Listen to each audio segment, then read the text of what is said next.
রাত বাজে 3:30 আর ম্যাডাম হিসু করে হিসুর মধ্যে শুয়েছিল। এখন তাকে আমাকে শুকাতে হচ্ছে।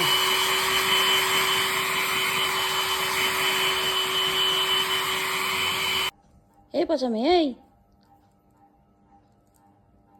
কি রে, আমি কি সারা রাত না ঘুমিয়ে তোকে পাহারা দেবো নাকি? হ্যাঁ, প্রত্যেক দিন। তাকা এদিকে, তাকা। আর দেবো না, আর দেবো না। তাকা, শুকিয়ে গেছে। এদিকে তাকা, এদিকে তাকা।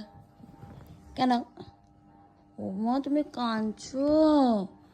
ও সোনা, কি বকিনি তো তোমায়, বকিনি আমি, তোমায় তো শুকাচ্ছিলাম মা। ও আমার সোনা, কি হয়েছে? কি হয়েছে? তুমি যে হিসু করে শুয়ে আছো, তোমার হুঁশ থাকে না?